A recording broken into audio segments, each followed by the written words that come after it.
All right, so next one is M, is manage your emotions. Manage your emotions. You can't build intimacy if you can't manage your emotions.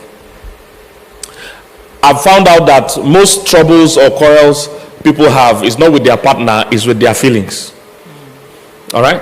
Most of the trouble or quarrel you have is not actually with your partner, is with your feelings. How are you processing your feelings? I don't measure how strong a couple is by when everything is peaceful. I measure it by when they are frustrated. How do you deal with the anger, the frustration, disappointment? That is the real measure of how strong your marriage is. When you are disappointed, when you are frustrated, when things did not go your way, how are you reacting? That is how we know whether that marriage is strong or not. Not when there's peace. Everybody's happy when there's peace. Everybody's happy when everything is going as planned. We are talking about when things don't go as planned, when you are disappointed, when you are frustrated. How are you managing your emotions? Most quarrels in homes are not between the spouses. They're just between one person and their emotion. So if you are going to build intimacy, you must learn to manage your emotion. You must learn to manage how you feel and how you react to the situation. When your partner disappoints you or doesn't come up or doesn't show up, how do you even bring it to his notice?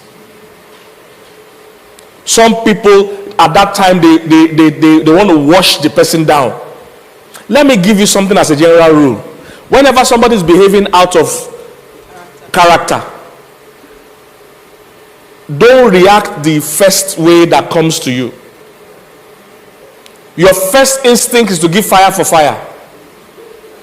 That's your first instinct. And fire for fire will burn the house down. Your first instinct, like the Bible says in 1 Peter, is to do railing for railing, shouting for shouting. That's your first instinct, and that is wrong. Managing your emotions the crucial way. Like I told you, the quarrel in the house is not between you and your partner. It's between you and your emotions. That time you are frustrated, how do you even go approach bringing it up? Many people, the way you bring it up, there's no way peace will reign. It will lead to war because of how you bring it up. Master the art of putting your emotions under. Don't react emotionally. There are a few tips to managing your emotions. I can't go into all. I'll mention a few tips. Number one, always practice the pause. Just pause. Don't respond immediately. If you respond immediately, 90% of the time you will respond wrongly. Every time you want to respond immediately, depending on something, you want to just shout at them, you want to wash them down, you want to insult them back, you want to, rebuke them. Just pause. Women in particular, I try to coach women in communicating with men, because women are the ones that complain that my husband is not talking or not communicating. Women love communication, but most times they don't know how to communicate with a man. I have a YouTube video why your man is not talking to you. I coach women in that video that men hate talking to women because women first feel, they process from feeling, and men process from logic. So they don't know what you're talking about. Why are you feeling? They just do this thing, they just want to solve problems and move on. So I tell them, look, the man you're dealing with is not great at communication like you. So you must know how to react to him. For instance, if your husband tells you anything, your first reaction is to be calm. Most times a man is scared to tell you because he thinks you will not be able to handle it. And you too, you prove him right. The more he tells you, say, hey, you just shout, you say, you see. So I tell women, if your husband even tells you I killed 3 people yesterday, just say, okay. Who else knows? Hope nobody saw you. Be calm. Be calm. Then ask him, where did you bury them? If you are that calm, he will take you to where you buried them. When you get there, you find out it's 5 people he killed, not 3. Most times the man is managing you. He's afraid of what you will do, so he will tell you small and see what you will do. Most times you prove him right that there's no way he can communicate with you. So be calm. All right. Now I tell women, the more important the discussion, the less emotional you need to be. The more important the topic you want to talk to a man about, that's the less emotional you need to be. Most times women bring their whole emotional capacity to talk to a man. He is blocking a man can't handle the emotions. That your capacity for emotion is not, his own is very small. Very, very small. So he can't cope with what you're about to bring. He can't handle it. That's why they did experiments with men and women having heated arguments. They put machines on their body. they found out that the man's heart rate and blood pressure, everything during the heated argument is very high, 99. He literally wants to explode. That's why when there's a serious argument between a man usually wants to leave the place. He can't cope. He's about to explode. A woman's own. They checked it. When the serious argument, it was the same before, during, and after.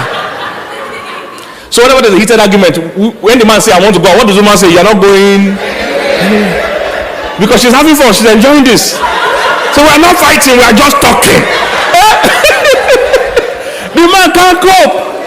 He can't handle it. He wants to run. The man's solution to heated argument is escape, flight.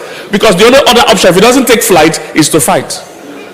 And he's a lethal weapon. He's a lethal weapon. A man his fight for him is a do or die issue. Oh, I love when women fight. Women fight is not final. Women can fight here, argue, and for them, they just express themselves. If a man wants to fight, he believes it's a do or die. It's a final, we're going to finalize the issue. So he usually wants to run. He can't cope with the stress. That's why my mentor, one of the guys that coached me in relationship coaching, is one biggest mentor, well respected, has many bestsellers. They've been bestsellers for many years. He's well respected. Most of you know him. Even Harvard respects his materials and everything. Most of you know him. He's a professor emeritus. Rev, professor emeritus, very respected person. Professor Solomon David in the Bible. You don't know? You don't know him? He's a professor now. He has done research that even Harvard has not done. In research having 1,000 women in his life at the same time. Harvard has not done that. And he still died of natural causes. As in they didn't kill him. And he had those women without digital age. He was dating them, marrying them manually. 700 wives. How do you remember their name? So, Solomon, after having 700 wives, 300 concubines, 1,000 women, he said, if you marry a contentious woman, a man will go and live in the corner of the roof. Why is that happening? He can't cope. See, if you marry a contentious woman, you go and live in the wilderness. Because a man's brain can't handle. See, our brain is one track. Women need to understand this. Our brain is one. So you can't scatter it. Your own brain is like operating like a machine. It has many portals open at the same time. It's like a smartphone. Many portals are open. So if you argue with a woman, at the end of the day, you don't even know which one we're arguing about. Which one was it? Because she's going here, she's going here, she's going to the past, going to the future. The man can't cope. He will just go to the wilderness and go and sit down and sleep. So when you're talking to him, the less emotional you are, the better. Because if you are intense emotionally, he will block off both the emotion and the information. Because he has to block everything. What you need him to get is information. So try to pause. All right? Process your emotions first before you have that conversation. Have it at the least emotional time. Maybe when you're even doing something, just mention it that, hey, I wish you came home earlier yesterday, oh boy, it's okay. It's fine. Let's watch the match. Who's winning? Just like that. It will sink better with a man than trying to engage him in a heated argument. He will blank that whole scenario, both the emotion and the information. So practice the pause. Very important. Always pause. Check even whenever you've replied to somebody's message or replied to somebody. If you reply immediately, later you begin to feel, I could have coined this thing better. It always occurs, I could have said it differently, because you reacted and responded too quickly. You never go wrong by pausing. Always pause. You don't have to answer today. You don't have to give a response right now. All right? Pause helps you. Another thing that helps you to manage your emotions is perspective. Always understanding people's perspective will help you answer them better. Don't try to answer them without perspective. A lot of times your first reaction will be wrong. I always share the popular story. I'm a football person, like most of you know. So we traveled to UAE for something, and it was time for football, Champions League. So I went to watch a match in a viewing center. So UAE is like, I don't know how to describe their timing, but basically the match ended around 1 a.m. their time. So after the match, I took a taxi back to my hotel. I like sitting in front, so I sat in front of the taxi with the taxi driver, and the guy was chewing gum. This was the most irritating gum chewing you have ever seen in your life. It was loud. And he was shaking his head while he was chewing it. Very disgusting, very irritating. I was so angry. And I kept saying he will stop, he will soon stop, he will soon stop. And the guy continued. It got to say I couldn't take it anymore. I just blasted the guy. Now, which kind of customer service is this? I began my coaching. My motivational speaker came out. I said, which kind of behavior is this? When you have your clients in the car, there's a way to behave. When you are carrying people, I began to coach the guy and correct the guy and shout at the guy. How can you be chewing gum this loudly? The guy interrupted me at some point. He said he's usually in night shift like this because he works overnight, then 7 a.m. he sleeps all day and continues midnight again the next day. But that on this particular day, he did not sleep. So as he's driving me now, he's feeling sleepy. That's why he's chewing the gum. I say, be chewing loudly. Loud, I want to hear you chew. Be chewing the gum. The moment I discovered that gum was not saving our life, I said, chew loudly. If you have, give me, I'll chew with you. We'll chew together till we make it home. We will make it home tonight. I don't want to die today. You see, the moment I got perspective, if then you understand why your husband or wife is acting the way they're doing, you'll be more tolerant. A lot of things you think you can't take, you can take if you understand why. You become more compassionate. He has never had a dad. Maybe his dad had 18 wives. He doesn't know what it's like to be committed to one person. It's part of what you inherited. In marriage, it's for better, for worse. We really don't have deal breakers inside marriage. Inside marriage is till death do us part. Except your life is under threat. That's what they mean. Aside from that, that's what you signed in for. You inherited all assets and liabilities. You know, that's the hard part of marriage people don't want to hear. People want to do trial and error. If it's not working, I come out. That's not really the design. The design is that we'll stay here and we'll work it out. So if you understand why he or she is acting the way they do, you'll be more compassionate and tolerant. So pause, then perspective. There are many other things that help you manage emotion, but I will just stop with those two. The baseline is, for us to be intimate, I can't give you fire for fire. When you upset me, I can't wash you down.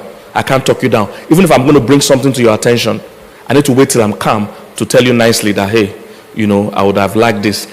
A soft answer always turns away wrath. Always. But the mistake we make most times that when somebody upsets us, we also give them fire for fire. And it never brings peace. Always causes problem. Okay, so I'm sure we don't need to talk about this managing emotions again. Pastor K has done a great job. So let's just recap. I is what? N is what? T. I. M. Manage your emotions. So the